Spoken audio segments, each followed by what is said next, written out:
ఇప్పుడున్న జనరేషన్‌లో ఇంకొక బిగ్గెస్ట్ ప్రాబ్లమ్ లవ్. హ్మ్. ఇప్పుడున్న సిట్యుయేషన్‌లో చాలా వరకు సూసైడ్ కావచ్చు, లేకపోతే అమ్మాయిని అబ్బాయి చంపేయడం, అబ్బాయి అమ్మాయిని చంపేయడం ఇలా జరుగుతూ ఉంటున్నాయి. అసలు ఒక లవ్ ఫెయిల్యూర్ వ్యక్తికి మీరిచ్చే సజెషన్ ఏంటి? లేదా అడ్వైస్ ఎలా ఉంటుంది? అంటే దీంట్లో 2 రకాలుంటాయి మ్యామ్. కొంతమంది ఏం చేస్తారంటే రివెంజ్ తీర్చుకుంటారు. రివెంజ్‌లో కూడా 2 రకాలుంటాయి. హ్మ్. ఒకటి నాకు దక్కకపోయినా పర్లేదు, ఎవరికి దక్కకు. ఎవరికీ దక్కకూడదు. హ్మ్. ఇంకోటి రివెంజ్ ఏం తీర్చుకుంటాడు తెలుసా? ఇది ఇంకో రివెంజ్. ఇది మళ్ళీ చూసే వాళ్ళది పాజిటివ్ అనుకుని నెగెటివ్ అనుకుని నాకు తెలీదు. నన్ను అమ్మాయి వదిలేసి వెళ్ళిపోయింది కదా! రేపటి రోజున నేను గొప్పగా సాధించి ఆ అమ్మాయి రిగ్రెట్ ఫీల్ అయ్యే విధంగా చేస్తాను. ఆ అమ్మాయికి హాని చేయాలనుకోవట్లేదు. కనీసం ఈ రివెంజ్ కొంతవరకైనా బెస్ట్.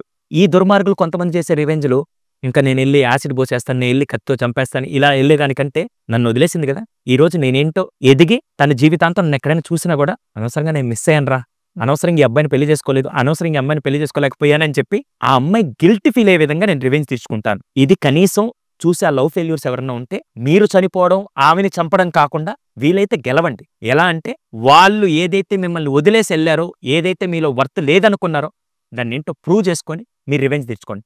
కనీసం ఇది 1% అయినా మీకు హ్యాపీనెస్ వస్తుంది. ఆమెను చంపావు, లేకుంటే మీరు చచ్చావు, దానివల్ల వాల్యూ లేదు కదా! రివెంజ్ తీర్చుకోండి. పాజిటివ్ రివెంజ్ అంటాం మేము. పాజిటివ్ రివెంజ్ అంటే ఇప్పుడు చాలామంది సినిమాల్లో కూడా చూపిస్తారు కదా! సినిమాల్లో రాత్రికి రాత్రి కోటీశ్వరులు ఎలా అవుతారు? వాడి మీద నేను ప్రతీకారం తీర్చుకుంటా అని వాడినేం చంపట్లే కదా! వాడు ఈర్ష్య పడే విధంగా నువ్వు ఎదిగితే అది కూడా రివెంజే.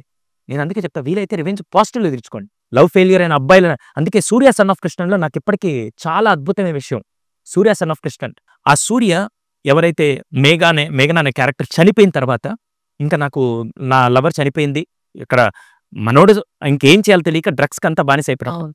తండ్రొచ్చి చెప్తాడు. అసలు నిజంగా ఆ సినిమా యూత్ అందరికి ఒక ఇన్స్పిరేషన్. తండ్రొచ్చి కూర్చొని "అరే! ఇది ఒక లైఫ్ కాదురా! కండలున్నాయి. లైఫ్‌ని ఎక్స్‌ప్లోర్ చెయ్యి" అని చెప్పి ఆ తండ్రి ఎంత ధైర్యంగా కొడుకుని బయటికి పంపిస్తాడంటే మనోడెళ్ళి ప్రపంచం తిరిగొచ్చి ఆరో నుంచి ఆర్మీలోకెళ్ళి ఇది లైఫ్ అని చూపిచ్చాడు. ఫెయిల్ అనేది ఆగిపోలేదు కదా! తను ఆత్మహత్య చేసుకోవచ్చు. తను చాలా సార్లు అనుకున్నాడు. బట్ రియల్ లైఫ్ అంటే తెలుసుకున్నాడు. దట్ ఈస్ వాట్ నేనైతే మాత్రం చూసే లవర్స్ అందరికి చెప్తా. ఒకవేళ లవ్ ఫెయిల్యూర్‌లో అమ్మాయి నిన్నొద్దన్నా, లేకుంటే నువ్వు ఒక అబ్బాయి నిన్నొద్దన్నా కూడా రివెంజ్ తెచ్చుకోవాలంటే మాత్రం ఆ ముద్దన స్టెప్ కత్తులేసుకొని డీమార్ట్‌లో కొనుక్కొని కత్తులతో అటాక్ చేయడం, యాసిడ్‌లతో అటాక్ చేయడం ఈ దరిద్రాలన్నీ వదిలేసి వీలైతే రివెంజ్ ఎలా తెచ్చుకుంటారంటే ఆ అమ్మాయి ఒక గొప్ప వ్యక్తిని కోల్పోయానురా, ఆ అబ్బాయి నేను ఒక మంచి అమ్మాయిని కోల్పోయాను అనే విషయంగా రివెంజ్ తెచ్చుకోండి.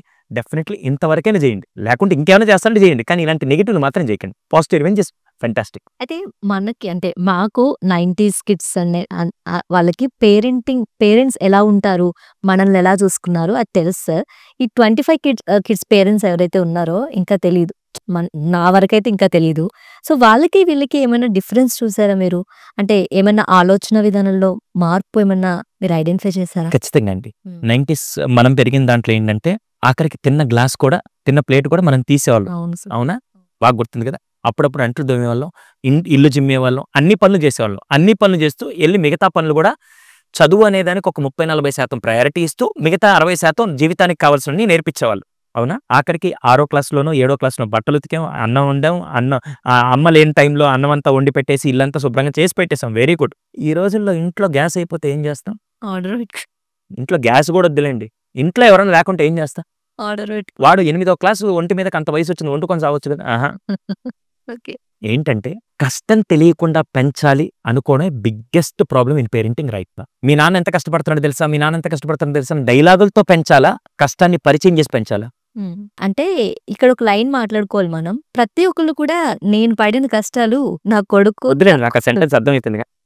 పడకూడదు అని అంటారు. కరెక్టేనా సార్ అది? ఇంతకుముందు మీ ఇంట్లో ఎన్ని టాయ్స్ ఉండేవండి? సార్ నాకు టాయ్స్ ఏమి ఉండేవి కాదు సార్. ఒకవేళ మీకెవరన్నా టాయ్ ఇచ్చారనుకోండి, ఆ! మళ్ళీ ఇంకో కొత్త టాయ్ ఎప్పుడొచ్చేది? మళ్ళీ ఏదో సంవత్సరానికి ఆ! వస్తది. ఆ లోపల మన బ్యాడ్ టైమ్ ఏంటి తెలుసా? అదే టాయ్‌ని ముక్కలైపోయిన దాన్ని అతికించుకొని టేపులేసుకొని అతికించుకొని చేసేవాళ్ళం. అంటే నాకు టాయ్ విలువ తెలిసింది. హ్మ్. మొన్న యూఎస్‌కెళ్ళాను. 40 రోజులున్నాను. హ్మ్. ఒక 4000 మంది ఫ్యామిలీస్ కలిస్తే దాంట్లో ఒక 10 మంది ఇళ్ళకి నేనెళ్ళాను. హ్మ్. అందరి ఇల్లు 5 బీహెచ్‌కే చెప్పాలంటే. 5 బెడ్‌రూమ్స్ ఉన్నాయి. దాంట్లో 3 బెడ్‌రూమ్స్ ఈళ్ళందరికీ. 2 బెడ్‌రూమ్స్ కేవలం టాయ్సే ఉన్నాయి. నేరుగా వాళ్ళ ఇంటికెళ్ళి వాళ్ళొచ్చి కంప్లెయింట్ మా అబ్బాయికి ఇన్ని బొమ్మలున్నాయి సార్. అసలు దేనితో ఆడడు అంటే. ఇప్పుడు ఎవరిని అనాలి నేను? దాని విలువ తెలియకుండా 2 రూమ్‌ల బొమ్మలు కొనిచ్చింది ఎవడు? పేరెంట్స్. ఎవడికి విలువ తెలుస్తుంది తెలుసా? రోడ్డు మీద ఇప్పటికెళ్ళండి. రోడ్డు మీద మట్టిలో ఆడుకునేవాడు. వాడికేదైనా 2 అగ్గిపెట్టెలు కొడితేనో లేకుంటే 2 చిన్న కర్ర ముక్కలు దొరికితే వాడిలా పట్టుకొని ఒక అవును. బండిలాగా లాక్కొనెళ్తుంటాడు. అవును సార్. వాడేం చేస్తున్నాడు? వాడికి విలువ తెలుసు. ఆఖరికి ఏ వస్తువుని ఎలా అలా వాడ చేసి వాడుకోవాలో మనకు తెలుసు. హ్మ్. మనందరం కూడా గోళీలు తాగడము లేకుంటే ఇవన్నీ చేసుకొనొస్తే మనకు ఆ వాల్యూ తెలుసు. నేను పడ్డ కష్టాలు కాదు. నేను పడ్డ కష్టాలు వాడు పడే విధంగా చేసి వాడికి ప్రపంచాన్ని పరిచయం చేసేవాడు నిజమైన తండ్రి, తల్లి అని నేను అనుకుంటాను. అంతేగాని కష్టాలు తెలియకుండా పెంచాలనుకుంటే రేపు వాడు మ్యూజియంలోకెళ్ళి అలా కూర్చొని బ్యాంకులో లాకర్ లాగా ఉంటాడు వాడు. అంటే బంగారం ఎలా పెట్టుకుంటే అలా పెట్టుకుంటే తప్ప దేనికి పనికి రాకుండా తయారవుతాడు. అది మాత్రం చేయకూడదు. కష్టాల్ని పరిచయం చేయాలి.